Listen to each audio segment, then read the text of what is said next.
நண்பர்கள் அனைவருக்கும் வணக்கம், சலாம். சமீபத்துல கோவை மாவட்டத்துல அமுதன் என்கிற ஒரு கல்லூரி மாணவரை 20 பேர் கொண்ட ஒரு போதை கும்பல் கொடூரமா கொண்டிருக்காங்க. பொதுவாகவே போதையை பத்தி நமக்கு தெரியும். உலகம் முழுவதும் இளைஞர்களை எப்படிலாம் அது சீரழிக்குது அப்படின்னு. அதுவும் குறிப்பா தமிழ்நாட்டை எடுத்துக்கணும் அப்படின்னா இது தொன்று தொட்ட வருது அப்படின்னு சொல்லலாம். பொதுவாகவே கஞ்சாவா இருக்கலாம், அப்படின்னா இருக்கலாம், இன்னும் எண்ணற்ற போதைப் பொருட்களா இருக்கலாம். இதெல்லாம் இல்லீகல் தானே.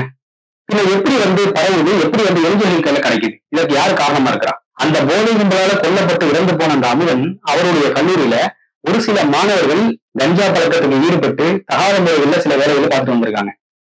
இவர் மறைமுகமா தகவல் கொடுத்திருக்காரு. சோ தகவல் கொடுத்த எல்லாருக்குமே எந்த நிலைமை ஏற்படும் அப்படிங்கிறது தமிழ்நாடு மட்டும் வெளியே கிடையாது. நம்ம எல்லாருமே அது சம்பந்தமான நியூஸ் கேள்விப்பட்டு தான் வரோம். இப்ப மட்டும் கிடையாது, போன திமுக ஆட்சியிலும் நடந்துச்சு, அதுக்கு முன்னாடி இருக்கக்கூடிய அதிமுக ஆட்சியிலும் நடந்துச்சு, இப்ப தாய் ஆட்சியிலும் நடந்திருக்கு. அதுவும் என்ன அப்படின்னா 10 நாள்ல கிட்டத்தட்ட 4 கொலைகள் நடந்திருக்கு. இதே கஞ்சா சம்பந்தமான போதை கொலைகள். சோ இப்படி நம்ம சொல்லிக்கிட்டே போலாம். இதற்கு யார் முழு பொறுப்பு? இப்படியான கேவலமான மோசமான நிகழ்வுகள் எந்தெந்த ஆட்சியில நடந்தாலும் அந்த ஆட்சியில எந்த கட்சி எந்த அரசாங்கம் பொறுப்புல இருக்குதோ அவங்கதான் காரணம் இருக்கு. குறிப்பா இப்போ தமிழகத்தை ஆண்டு கொண்டிருக்கிற தாவேக்கா அரசு கிட்டையும் நான் கேள்வியை முன்வைக்கிறேன். போதையை ஒழிப்புன்னு சொல்லி நீங்க ஆட்சிக்கு வந்தீங்க, கரெக்டா? அது ஒரு பார்ட்டு. ஆனா இப்ப ஆட்சிக்கு வந்ததுக்கு அப்புறம் அது உங்களால ஒழிக்க முடிஞ்சுதா? கேட்டா என்ன சொல்லுவீங்க? அதிமுக ஆட்சியிலும் இருந்துச்சு, திமுக ஆட்சியிலும் இருந்துச்சு சொல்லுவீங்க. சோ இப்ப யார குறை சொல்றது? மக்கள் யார கேள்வி எழுப்புறது? பாதிப்புக்குள்ளாகி இறந்து போன அந்த போதை கும்பல், அந்த பையனை கொடூரமாக கொண்ட அந்த போதை கும்பல்ல 5 பேரை கைது பண்ணதா இப்போ செய்தி வெளியா இருக்குது. காவல்துறை என்ன பண்ண போறீங்க? இது இத்தனைக்கு நடக்கல. காவல்துறை பல இடங்கள்ல இந்த மாதிரி புகார் கொடுக்குது அப்படிங்கிற செய்திகள் வெளியாகுது. அது மூலமா பல கொலைகள் நடக்குது. சோ போதைய இந்த அரசும் இந்த காவல்துறையும் ஊக்குவிக்குதா? இதுதான் நம்மளுடைய கேள்வி. ஒரு சாமானியனா கேள்வி எழுப்புறேன். இதுக்கு இந்த கட்சி தான் காரணம், இல்ல காவல்துறை தான் முழுமையான காரணம், அவங்க எல்லாருமே இப்படிதான் அப்படின்னு நான் சொல்ல வரல. இந்த இஷ்யூ வச்சு, இந்த இஷ்யூவை பேஸ் பண்ணி நான் கேட்கிறேன்.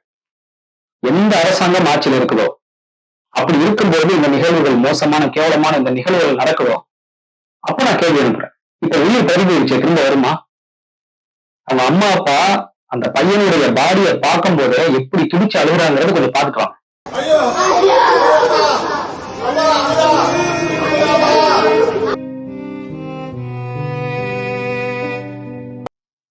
அவ்வளவு வலி வேதனையுமா இருக்குது. போதையாலதான் இந்த தமிழகம் சீரழிவுகள் நல்லா தெரியுது உங்களுக்கு.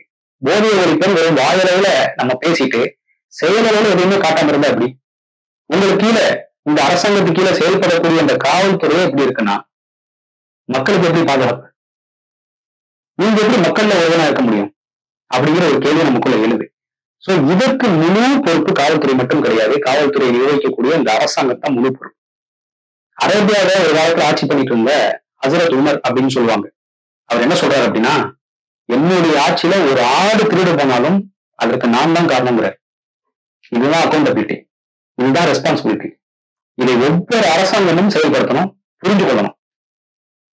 எனக்கு வருத்தம் என்ன அப்படின்னா, போதை போதை போதைன்னு சொல்லிக்கிட்டே இருக்காங்க. போதைங்கிறது எல்லாத்துலயுமே வரும். மது, சரக்கு போதை, கஞ்சா, அபின் போன்றவர்கள் போதை தான். என்னெல்லாம் நமக்கு போதை கொடுக்குதோ, மதிய மயக்குதோ, மூளையை மயக்குதோ, அது எல்லாமே போதை தான். அப்படிப்பட்ட எல்லா போதைகளும் தமிழகத்துல லீகலாவும் இருக்குது, இல்லீகலாவும் இருக்குது. லீகலா சில விஷயங்களை ஒழிக்க முடிஞ்சிருச்சு. அப்படி லீகலா ஒழிக்க முடிஞ்சும் இல்லீகலா அது எப்படி பரவுது? இதுதான் நம்மளுடைய கேள்வி. இது யாருக்குமே பதில் தெரியல. சோ இந்த கஞ்சா அப்படின்னு இப்படியான போதை வஸ்துக்களை யார் ஓட்டுறது? கோயம்புத்தூர்ல இந்த வாரத்துல நான் நியூஸே எடுத்து சொல்றேன் பாருங்க. 10 நாட்கள்ல 3 கொடூர கொலைகள் நடந்திருக்கு. ஆகஸ்ட் 3ஆம் தேதி பீலமேடு நவீன் அப்படிங்கிற 25 வயது பையன் கத்தியால் குத்தி கொலை செய்யப்பட்டிருக்காரு. அந்த கேஸ்ல 8 பேர் கைது பண்ணியிருக்காங்க.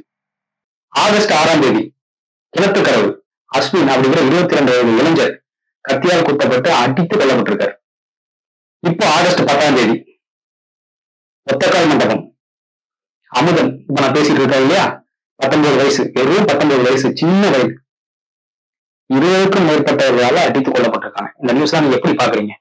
இதெல்லாம் ஒரு சாம்பிள். கோவை மாவட்டத்துல இப்போ ஒரு 10 நாளுக்குள்ள இருந்த ஒரு டேட்டா. அப்ப தமிழகம் முழுவதும் இப்படி எண்ணற்ற சம்பவங்கள் அரங்கேறிட்டு இருக்கு. என்ன பண்ண போறோம் நம்ம? அப்ப போதையால இப்படிதான் இருக்கும் தமிழகம் இல்லையா? ஒரு சில விஷயத்த நம்ம தெளிவா புரிஞ்சுக்கணும்.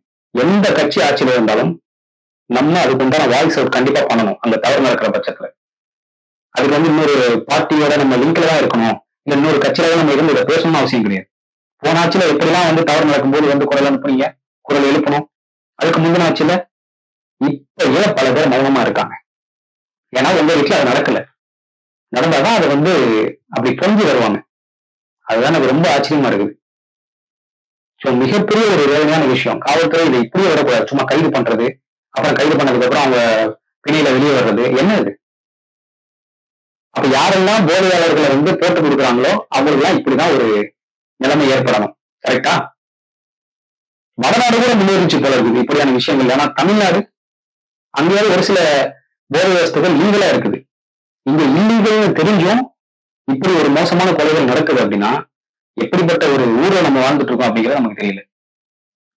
எல்லாருமே நம்ம கேள்வி கேட்கக்கூடியதெல்லாம் இருக்கும். வாயை மூடி நம்ம அமைதியா இருந்தோம் அப்படின்னா இப்படியான கொலைகள் நாளைக்கு தொடர்ந்து நடந்து கொண்டே இருக்கும். அது நம்ம வீட்லயும் நடக்கும். அப்படிதான் இருக்குது. தமிழகத்தினுடைய லட்சணமே அப்படிதான் இருக்குது. நம்ம கேள்வி கேட்டாலே எப்படியா இந்த அரசு எதிராக நீ கேள்வி கேட்ப அப்படின்னு கேட்கறாங்க. இதுவே போன ஆட்சியில நம்ம கேட்கும்போது, அதுக்கு முந்தின ஆட்சியில நம்ம கேட்கும்போது, இப்ப கேட்டா மட்டும் பிளாஸ்ட் ஆகுறாங்க. அதுதான் ரொம்ப ஆச்சரியத்தை தாண்டி வருத்தமா இருக்கக்கூடிய ஒரு விஷயமா இருக்கு. நான் ஒண்ணு தான் கேட்கிறேன் உங்ககிட்ட. நீ என்ன வேணா வச்சுக்கிறேங்க. இப்போ ஒரு உயிர் பறி போயிருச்சு. இதற்கு என்ன தீர்வு? எதனால பறி போச்சு இந்த உயிர்? 20 பேர் கொல்லணுங்கிற நோக்கத்துல வந்து அடிச்சு கொடூரமா கொண்டிருக்காங்க. இப்ப பாதிக்கப்பட்ட அந்த பையனுடைய தாய் தந்தை கதறாங்களே, அதுக்கு நீங்க என்ன சொல்ல போறீங்க? இந்த அரசாங்கத்தை நோக்கி நான் கேட்கிறேன், அரசாங்கத்துக்கு கீழே செயல்படக்கூடிய காவல்துறையை நோக்கி நான் கேட்கிறேன். என்ன பண்ண போறீங்க? இல்லைன்னா இப்படி கேள்வி கேட்கறவனையும் பிடிச்சி உள்ள போட போறீங்களா? இல்ல கேள்வி கேட்கறவங்களுக்கும் இதே நிலைமை தானா? அதான் சொல்லுவாங்க இல்லையா, ஆட்சிகள் மாறியும் காட்சிகள் மாறவில்லை அப்படின்னு. அப்படிதான் இருக்குது இப்போ.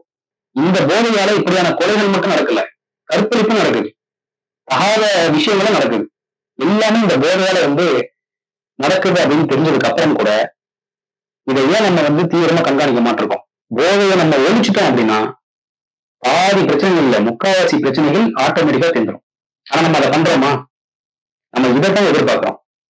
அதுதான் இங்க பெரிய பிரச்சனையா இருக்குது. இதை வாங்கிட்டு இப்படி நம்ம போட்டு விட்டுறோம். அப்புறம் கொலைகள் நடக்கும்போது அதை சிம்பிளா க்ளோஸ் பண்ணி முடிச்சிடறோம். ஒவ்வொரு வாட்டியும் இப்படிதான் நடந்துட்டு இருக்குது. அது இப்ப வரைக்கும் மாறுதாது. சோ எந்த ஆட்சி அந்த பொறுப்புல இருக்குதோ அந்த டைம்ல இந்த சம்பவம் நடக்குதோ அப்பதான் நம்ம கேள்வி எழுப்ப முடியும். கேள்வி எழுப்புறதே குற்றம் அப்படின்னு நீங்க நினைச்சீங்கன்னா தமிழ்நாட்டுல பேசுவது நீங்க யாருமே இருக்காதீங்க. ஏன்னா தமிழ்நாடு கேள்வி கேட்டு பழக்கப்பட்ட ஒரு நாடு. எப்பவுமே சரி, சட்டங்கள் கடுமையா இருந்து பிரயோஜனமே கிடையாது, தண்டனைகள் கடுமையா இருக்கும். அப்படி தண்டனைகள் கடுமையா இருந்தா இப்படியான மோசமான நிகழ்வுகள்லாம் அரங்கேறுமா? அதை நம்ம யோசிச்சு பார்க்கணும். பட் இந்த சட்டங்கள் கடுமையா இருக்குது, தண்டனைகள் கடுமையா இல்லை. அப்போ உங்களுடைய ஆட்சி மாறியும் இப்படியான தப்புகள் நடக்குது அப்படின்னா உங்க ஆட்சி மேல பயம் இல்லை அப்படின்னு தானே குறிக்குது. இதை கேள்வி கேட்டோம் அப்படின்னா உடனே நம்ம தப்பானவன் ஆயிடுவோம், எல்லாம் சேர்ந்து பொங்க ஆரம்பிச்சிடறாங்க. இப்ப பாதிக்கப்பட்டு இறந்து போன அந்த உயிருக்கு உங்களுடைய பதில்கள் என்ன? இதுதான் இந்த காணொலி மூலமா நான் கேட்கக்கூடியது. சில சாமானியர்கள் போல நம்மளால வாயை முடிட்டு இருக்க முடியாது. உங்க ஆட்சியை பல இன்ஃபுளுசர்ஸ் வரவேற்காங்க, உங்களுக்காக வாக்கு கேட்டாங்க, வாக்களிச்சாங்க மிஸ்டர் விஜய். பட் இப்ப யாருமே அவங்களை காணும்.